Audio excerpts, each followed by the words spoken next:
Coming up today, campaigning for the 2016 general election kicks up a gear with just 6 days left before polling stations open.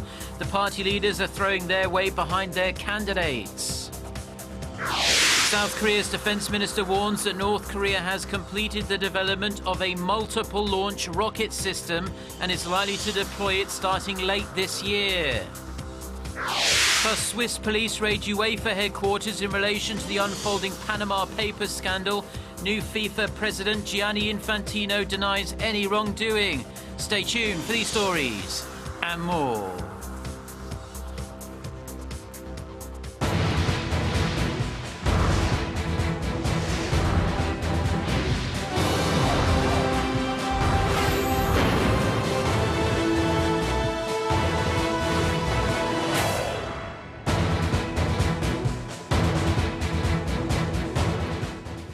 Hello to our viewers around the world. It's 6 a.m. on Thursday, April 7th here in Seoul. Thank you for joining us. I'm Mark Broom. The countdown to the April 13th general election is our starting point this morning. There are now just 6 days until election day, and another busy day of campaigning lies ahead for the party leaders and the candidates looking to secure a seat in Korea's National Assembly. The chief of the ruling Saenuri Party, Kim Moo-sung, plans to spend his Thursday in Seoul canvassing for the party's candidates in the capital. After attending a hastily arranged party meeting this morning, Kim will make stops around districts shown to be leaning more towards the opposition parties. Kim Jong-in, who is the interim chief of the main opposition Minju Party of Korea, will be hitting the road more extensively today. He will cover Gyeonggi-do, Gangwon-do and Chungcheongbuk-do provinces. The co-leader of the minor opposition People's Party, Ahn Cheol-soo, will be zoning in on the Seoul metropolitan area, considered the fiercest battleground in the nation. All three, of course, are hoping to gain wider support from voters ahead of the election. So, as we can see, the party leaders are scrambling to drum up support for their candidates. And on Wednesday, they focused on areas that traditionally favour their rivals, as our Shin Se-min reports. The leaders of the country's three main political parties are scrambling to win support for their candidates, in some cases spending just 20 to 30 minutes in a district before moving on. Ruling Saenuri Party chief Kim Moo-sung kept up the hectic pace during a sweep through Jeollabuk-do province on Wednesday, a traditional opposition stronghold. He was also out campaigning in Chungcheongnam-do province to convince swing voters. In both places, he asked voters to support his party's candidates with an appeal to break away from the regionalism that has long polarized the country. He also tested the party's latest campaign pledge, vowing to ease regulations on independent business owners. Main opposition Minju Party of Korea interim chief Kim Jong-in made a sweep through the capital of Seoul, where the election will likely be decided.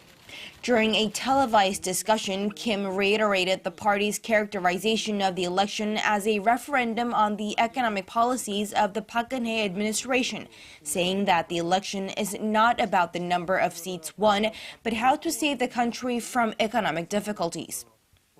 And minor opposition People's Party co-leader Ahn Cheol-soo also ventured out into rival party territory, campaigning in Gyeongsang-do province, the ruling party's home turf.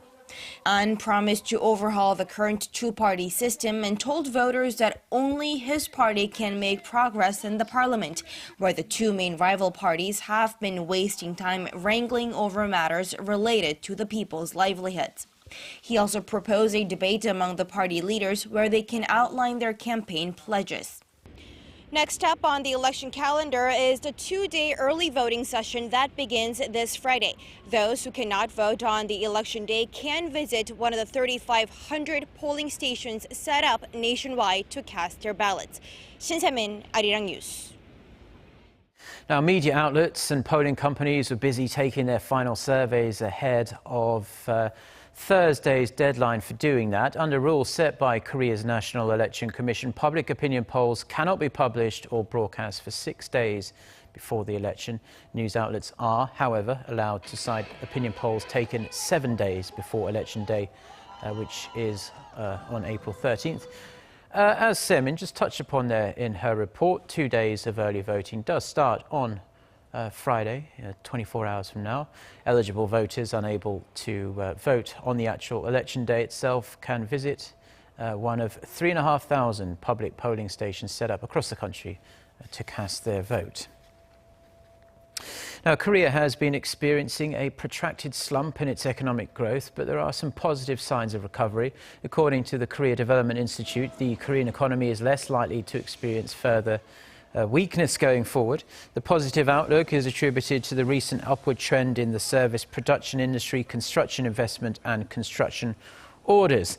Service production saw an on-year growth of 2.6% in March, while the construction industry enjoyed a more favourable conditions due to factors such as an upswing in the property market. However, the state-run think tank also noted that while exports showed a small decline in March, it still has a long way to go before getting back on the recovery track. The US FDA has cleared the way for sales of a biosimilar drug made by a Korean company. It's only the second time the FDA has approved a biotech drug for the US market. For more on what this development means for Korea's biopharmaceutical firms, Kim Min-ji reports. Korean biopharmaceutical firm Celltrion's biosimilar drug Inflectra is set to hit the U.S. market. The U.S. Food and Drug Administration gave its final approval on Wednesday to allow sales of the cheaper replica of Johnson & Johnson's top-selling drug Remicade. The anti-inflammatory drug is used to treat patients with a number of serious conditions, including Crohn's disease and rheumatoid arthritis. Biosimilars are biologic medical products with similar properties to ones already on the market. What's significant is that the Inflectra is the world's first Remicade biosimilar to gain a footing in the U.S., which makes up about 50% of the global replica market. Celltrion expects to garner annual sales of up to $1.7 billion in the U.S. Not only is a replica similar in effectiveness and safety, it's also projected to be about 20 to 30% cheaper than the original. In fact, after sales began in Europe in 2014, Johnson & Johnson saw its overseas sales plunge. Last year, sales fell almost 19% on year to just over $1.3 billion. And with the prescription rate of replica products at 88% in the U.S., it could deal further blow to sales of the original. Many in Korea are also hoping the approval of Inflectra will pave the way for faster development of other biosimilars produced by Korean firms. Currently, clinical testing is underway for 12 such products. Celltrion first received the thumbs up for Inflectra, or Remsima as it's known in Korea, from the Korean Ministry of Food and Drug Safety in 2012 and the European Medicines Agency in 2013. Pfizer, Celltrion's partner on Inflectra, will be in charge of marketing and sales of the drug, expected to kick off in the third quarter. Kim Min-ji, Arirang News. Now, South Korea's defense chief says North Korea could conduct a fifth nuclear test this year. He also revealed that the regime has developed a multiple rocket launch system that could target half of South Korea if it was fired from the border. Kim Hyun-bin reports. South Korean Defense Minister Han Min-koo says that North Korea has completed testing on its 300mm multiple launch rocket system and is likely to deploy it on the border later this year. He said, quote, "North Korea has recently test-fired the system several times, through which I believe it has nearly completed development. Under this assessment, I think North Korea will deploy the 300mm MLRS as early as at the end of this year." North Korea said last month that leader Kim Jong-un has observed the final test of the system, which has a range of 200 kilometers and could target half of South Korea when fired from the border. South Korea's defense ministry says the system is a cheaper alternative to ballistic missiles. The defense minister said the new weapon system is different from previous long-range artillery munitions, pointing to its range and destructive power, but added that Seoul is fully capable of defending against a threat because it has constantly upgraded its counter-artillery. The defense chief also said North Korea is capable of launching another nuclear test at any given moment, as long as its leadership makes the decision.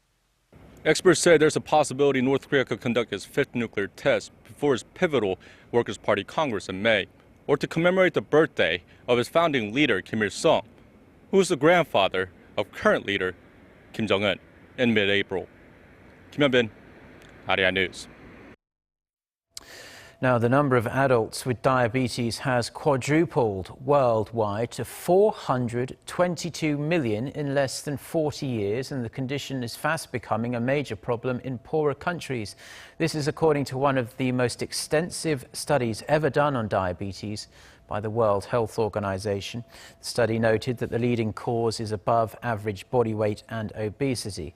As of 2014, it pointed out that 1 in 3 adults over 18 years of age were overweight and 1 in 10 were obese. This is globally. Diabetes is a lifelong condition that can lead to blindness, kidney failure, heart attacks and stroke. It killed 3.7 million people in 2012, and 43% of the deaths occurred in people under the age of 70. Margaret Chan, who is the WHO's Director General, said the findings showed an urgent need to address unhealthy diets and lifestyles around the world. And the number of diabetes patients in Korea is rising year after year as well. And given that it is World Health Day on this Thursday, the Korean government is set to release guidelines later today to raise awareness about the disease. Kim Ji-yeon reports. The number of Koreans suffering from diabetes has risen in recent years. The chronic disease is mainly caused by insufficient insulin in one's body and is a leading cause of cardiovascular disease, blindness, kidney failure, and lower limb amputation. Those suffering from diabetes in Korea shot up nearly 25% in 2015 from 5 years earlier, affecting 2.5 million people. This is why it's quickly becoming one of the biggest public healthcare burdens. The National Health Insurance Service says diabetes-related medical expenditures in Korea jumped more than 33% during the same period to nearly $1.6 billion in 2015. It accounted for 3% of the country's total health insurance expenditures that year. In response, the Korean government is set to announce a set of guidelines to increase awareness of diabetes in time with World Health Day celebrated on April 7th. It's expected to include tips and recipes to help reduce the use of artificial sweeteners in everyday meals, coffee, drinks, processed food, and desserts, all to prevent obesity, which serves as a catalyst for someone to become diabetic. Although lowering sugar content in foods may not be a fundamental solution to prevent diabetes, it could help promote overall public health and healthy lifestyles and reduce consumption of junk foods, which can lead to obesity. The doctor says there are various reasons why people get diabetes, including genetic factors, but generally a healthy lifestyle coupled with daily exercise and consumption of nutrients and minerals from vegetables could help lower the risk of the disease. Kim Ji-yeon, Arirang News. Now, the weekly rally to remember victims of Japan's wartime sexual slavery was held in front of the Japanese embassy in Seoul on Wednesday, as it has for years now. But this week's rally was extra special, as our Oh Jung-hee reports. At a regular Wednesday rally in front of the Japanese embassy in Seoul, civic groups from Korea and Japan took part in the laying of 5 copper plates in the ground next to the Comfort Woman statue to commemorate the victims of Japan's wartime sexual slavery.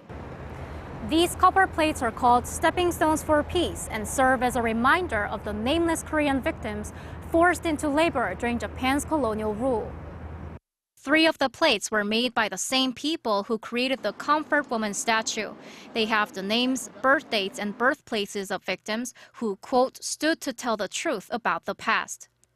The other 2 plates were created by a German artist, Günther Demnig, best known for creating stumbling block memorials for Nazi victims across Europe. The message on his plates read, "In memory of the nameless Japanese sexual slavery victims," in Korean and German. The copper plates and the involvement of individuals and groups from Korea, Japan, and Germany now serves as another symbol that humanity moves as one united front in confronting sexual slavery. Japan's sexual slavery during World War II involved not only Korean women, but women from the Netherlands, China, and other countries. It's an international issue, and that is why Demnig contributed his work. The world now moves as one to help and remember each other's victims. Oh Jung-hee, Arirang News. Now, police in Switzerland have raided the offices of European football's governing body UEFA. This after its former Secretary General and now FIFA President Gianni Infantino became caught up in the sports corruption scandal because of documents that have been revealed by the Panama Papers leak. Now, the papers raised questions over the role Infantino played in a deal that was concluded when he worked at UEFA around a decade ago. TV rights contracts co-signed by him links UEFA for the first time to the huge unfolding scandal regarding these Panama Papers. Now, it is a complex story, but Infantino has released a statement saying he is dismayed and he will not accept that his integrity is being doubted by the media. He added that there is no indication whatsoever that there were any wrongdoings either from UEFA or himself in the matter. Now, this comes as a FIFA official also named in the Panama Papers, Juan Pedro Damiani, has stepped down. He was a senior member of FIFA's Ethics Committee.